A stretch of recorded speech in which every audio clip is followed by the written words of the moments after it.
دو آرزو میں کٹ گئے دو انتظار میں، دن زندگی کے ختم ہوئے شام ہو گئی، پھیلا کے پاؤں سوئیں گے کنجے مزار میں، کتنا ہے بد نصیب ظفر دفن کے لیے، دو گز زمیں بھی مل نہ سکی کوئے یار میں۔ تو امیدیں تو ختم نہیں ہوتی، نبی کریم نے خود ارشاد فرمایا کہ پوری سونے کی وادی دے دو تو تمنا کرے گا ایک اور وادی مل جائے، ایک اور وادی دے دی جائے ابن آدم کو تو پھر وہ تمنا کرے گا ایک اور وادی مل جائے۔ ابن آدم کے پیٹ کو، اور ایک حدیث میں آیا اس کے منہ کو قبر کی مٹی کے سوائے کوئی چیز نہیں بھر سکتی۔ تو ہمیں چاہیے کہ ہم اپنے معاملات کا محاسبہ کریں، حرص مذموم کا ارتکاب نہ ہو۔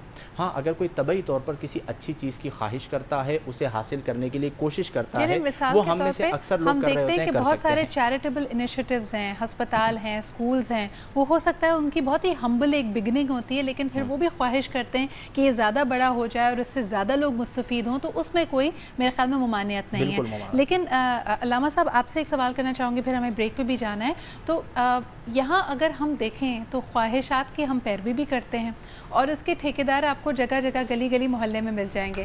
ہر دیوار پہ ہمارے یہاں چاکنگ ہوئی ہوئی ہے کہ ہر تمنا پوری ہوگی، محبوب آپ کے قدموں میں ہوگا، آئیے، اور قرآن و سنت اور حدیث سے، یعنی بڑے بڑے دعوے لوگ کر رہے ہوتے ہیں کہ اس کے ذریعے آپ کو حل نکال کے دیا جائے گا۔ کیا کہیں گے آپ؟ دیکھیں، اچھا انہوں نے انٹرو دیا میرے بھائی نے۔ بات یہ ہے کہ جابر بن عبداللہ انصاری خواہشات کی دنیا کی اور ٹھنڈی ٹھنڈی سانسیں لے رہے تھے، تو حضرت علی ابن ابی طالب نے پوچھا ہے جابر کیوں خواہشات کرتے ہو، کیوں ٹھنڈی ٹھنڈی سانسیں لیتے ہو، اس دنیا کے لیے لیتے ہو؟ تمہیں پتہ ہے کہ دنیا کا دار و مدار کتنی چیزوں پر ہے؟ بولا آپ بتائیے کتنی چیزوں پر ہے؟ بولا 7 چیزوں پر ہے دنیا کا دار و مدار۔ بولا 7 چیزوں پر ہے؟ بولا جی 7 چیزوں پر ہے۔ بولا ایک تو سونگنے کی چیز ہے، ایک مشروبات ہے، ایک لباس ہے، ایک لذت نکاح ہے، ایک سواری ہے، خوشبو ہے۔ تمہیں پتہ ہے ان کی حقیقت کیا ہے جابر؟ بولا مولا آپ ہی بتائیے اس کی حقیقت کیا ہے؟ تو آپ فرماتے ہیں کہ کھانے کی سب سے اچھی چیز شہد ہے جو مکھی کا لعاب ہے، پہننے کا سب سے اچھا لباس ہے، لباس جو ہے کیڑے کا وہ بھی لعاب ہے۔ پھر آپ کہتے ہیں کہ مثال کے طور پہ خوشبو، سونگنے کی چیز، وہ ایک جانور کی ناف کا سوکھا ہوا خون ہے۔ پھر وہ بتاتے ہیں کہ سننے کی سب سے اچھی چیز گانا ہے جو انتہائی بڑا گناہ ہے۔ پھر فرماتے ہیں کہ رسول خدا فرماتے ہیں کہ اگر گانا سننے کی حالت میں تیری موت واقع ہو گئی تو تیری بخشش نہیں ہے۔ اے جابر تو ان وجہوں پہ، ان دار و مدار جن کا زندگی پر ہے ساتھ، تو اس کی وجہ سے خواہش کرتا ہے اور ٹھنڈی ٹھنڈی سانسیں لیتا ہے۔ اس کے بعد جابر کہتے ہیں میں نے کبھی خواہش اور ٹھنڈی سانس نہیں لی۔ بہت اچھا نوٹ ہے اور میرے خیال میں اچھی نصیحت ہے لوگوں کے لیے، لیکن اس بریک کے بعد واپس آئیں گے اور اس گفتگو کو آگے بڑھائیں گے۔ ہمارے ساتھ ہی رہیے۔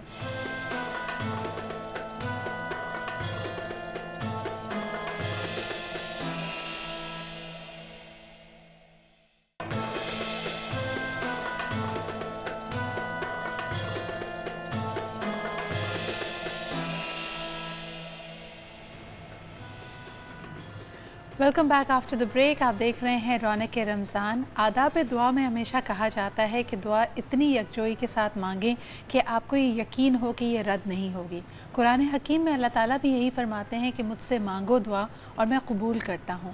لیکن دعائیں کرنے کا جو آداب ہے، جو طریقہ ہے، وہ ہمیں یقیناً اس پہ غور کرنے کی ضرورت ہے۔ اس پہ تھوڑی سی بات کریں گے آج، خاص طور پہ اس لیے بھی کیونکہ ہم میں سے ہر شخص دعا کا طلبگار رہتا ہے۔ یا تو ہم کوشش کرتے ہیں کہ اپنے بڑے بزرگوں سے کہیں کہ دعا کریں، یا کئی دفعہ ہم نے یہ بھی دیکھا ہے کہ لوگوں کو باقاعدہ اپروچ کیا جاتا ہے کہ جی استخارہ نکال دیجئے یا ہمارے لیے دعا کیجئے۔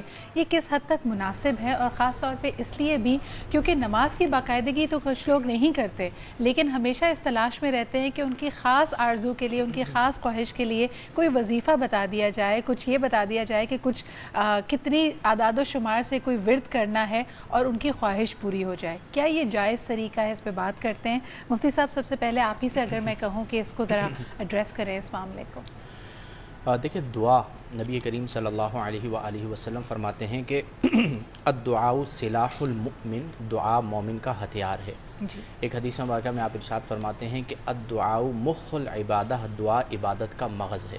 تو دعا تو کرنی چاہیے۔ قرآن میں اللہ فرماتا ہے اجیب دعوت الداعی اذا دعان، جب کوئی دعا کرنے والا مجھ سے دعا کرتا ہے تو میں اسے قبول کرتا ہوں۔